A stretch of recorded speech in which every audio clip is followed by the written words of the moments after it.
Beliau dimintai bantuan sama yang terpingit juga. Manfaatnya untuk kedamaian, untuk ketentraman umat manusia di kantor pemerintahan lah gitu. Bisa menenangkan alam tersebut gitu, tanpa mereka sadar. Namanya juga Satrio Piningit. Adanya Satrio Piningit, Bocah Angon, Ratu Adil atau Imam Mahdi itu tergantung diri kita gitu. Kita mau meyakini ada atau enggak.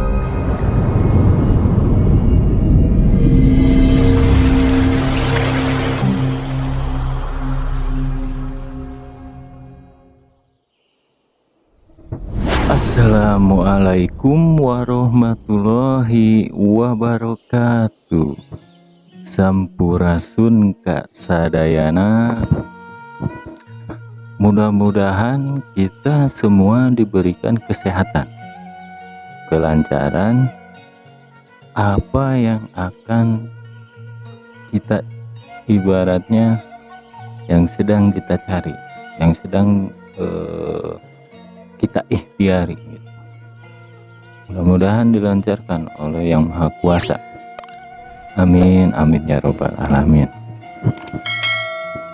Pembahasan sekarang saya ingin membahas lanjutan yang kemarin ya. Lanjutan tentang perjalanan Bocah Angon gitu. Untuk yang belum menonton ya bagian pertama dan bagian yang kedua gitu. Bagian yang pertama bisa ditonton di sini gitu ya. Nah, bagian yang kedua di sini gitu. Lanjut saja. Di video sebelumnya atau di konten sebelumnya saya membahas tentang Bocah Angon. Banyak yang meminta bantuan Bocah Angon setelah Bocah Angon menjadi Satrio Piningit. Kenapa saya bilang ketika banyak yang meminta bantuan kepada Bocah Angon setelah menjadi Satrio Piningit? Begini, ketika menjadi Bocah Angon, beliau itu sedang belajar atau mencari sesuatu yang saya bilang perjanjian atau jati diri gitu, mempelajari hidup. Setelah Bocah Angon dapat jawabannya, jadilah beliau Satrio Piningit gitu. Nah, ketika beliau menjadi Satrio Piningit, kenapa namanya Satria atau Satrio? Satrio Piningit, Satria yang terpingit gitu. Beliau dimintai bantuan sama yang terpingit juga. Begitu. Contoh seperti tempat-tempat ziarah atau tempat-tempat ibarat gunung atau apalah yang kebanyakan orang awam bilang itu intinya yang disakralkan lah gitu. Seperti patilasan. Nah, itu yang pertama dimintai tolong. Satrio Piningit pertama kali dimintai tolong oleh yang di tempat-tempat tersebut, yaitu yang terpingit. Begitu. Untuk apa manfaatnya? Manfaatnya untuk kedamaian, untuk ketentraman umat manusia juga. Begitu. Karena apa? Karena kan saya pernah menjelaskan juga di video sebelumnya bahwa terjadinya bencana atau tidak terjadi bencana itu karena ulah manusianya. Begitu. Terus adanya sensus yang ibaratnya yang survei keimanan gitu. Nah, di tempat-tempat yang disakralkan itu yang ibaratnya kalau di manusia itu seperti kantor pemerintahan lah gitu, yang menyurvei tingkat keimanan umat manusia di daerahnya gitu. Nah, itu kenapa dimintai tolong Satrio Piningit di situ gitu. Ya supaya tidak terjadi yang tidak dikehendaki, yang dibilang banyaknya ramalan-ramalan tentang bencana alam di Nusantara akhir-akhir ini, seperti itulah ibaratnya. Contoh yang pernah saya bahas tentang ada dan tidak ada, seperti itu. Satrio Piningit itu ada tapi tidak ada. Adanya apa? Adanya bantuan, tidak adanya apa? Sosoknya. Tapi bantuannya ada gitu. Ya contoh yang seperti saya bilang, yang di prediksi BMKG mau ada tsunami, itu kan tidak terjadi. Nah, seperti itu yang dimintai tolong oleh yang dipingit juga gitu. Agar apa? Agar memberikan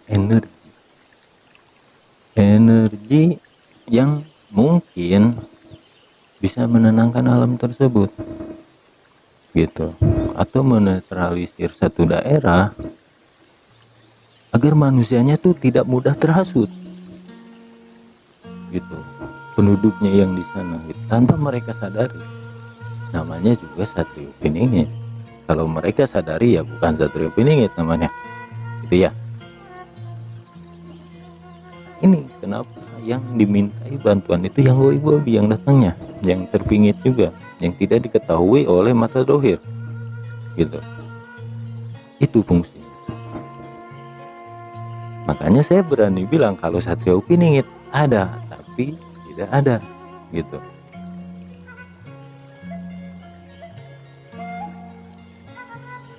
Nah, sekarang juga ada tapi tidak ada gitu. Makanya sulit juga. Nah, intinya yang meminta ya banyak yang meminta bantuan itu setelah Bocah Angon menjadi Satrio Piningit begitu ya. Nah, kenapa harus menjadi Satrio Piningit gitu? Kalau masih bocah belum hijrah gitu. Ibaratnya kalau masih anak-anak belum dewasa, mau dimintai bantuan meskipun itu bisa, tapi kan tidak tahu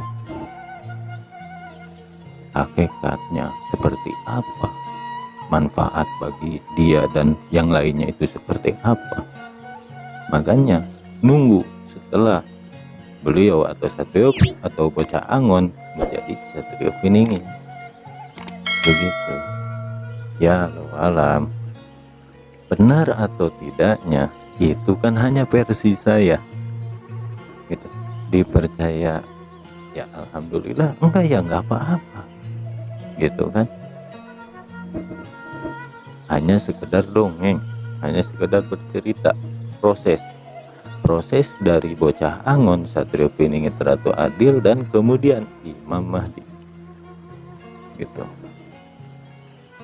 Mungkin nanti pas saya membahas Ratu Adil kemudian Imam Mahdi pasti berbeda juga dengan versi-versi orang lain gitu kan. Ya alam, kebenaran kan hanya milik yang maha kuasa. Kita hanya bisa berpikir apa maksudnya, jadi mencari gitu, mencari dengan pemikiran yang ibaratnya sudah yang maha kuasa berikan gitu, dan kita manfaatkan. Tetapi kita tidak boleh ibaratnya menyalahkan satu sama lainnya gitu.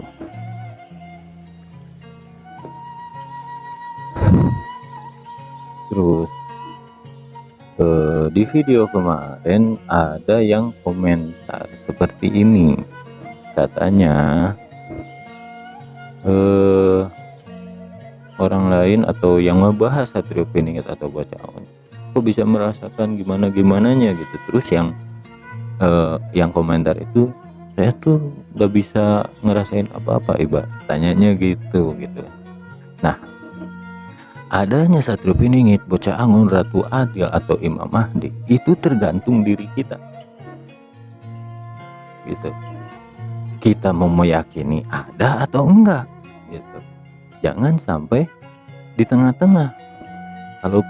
Kalau meyakini ada, ya udah yakini aja ada gitu. Kalau meyakini tidak ada, ya udah jangan dipikirin gitu. Karena Satrio Piningit, Bocah Angon atau Ratu Adil dan Imam Mahdi itu bagi orang-orang yang meyakini ada, seperti saya. Kalau yang tidak meyakini ada, mending jangan terlalu mendalami agar tidak timbul fitnah gitu ya. Jangan dilanjutkan gitu. Tapi kalau menurut saya orang-orang yang penasaran dengan sosok Satrio Piningit gitu, itu ada sesuatu juga di dalam dirinya gitu. Sesuatu apa? Ada sesuatu yang harus dipelajari dari cerita Satrio Piningit. Makanya diberi rasa penasaran tentang Satrio Piningit.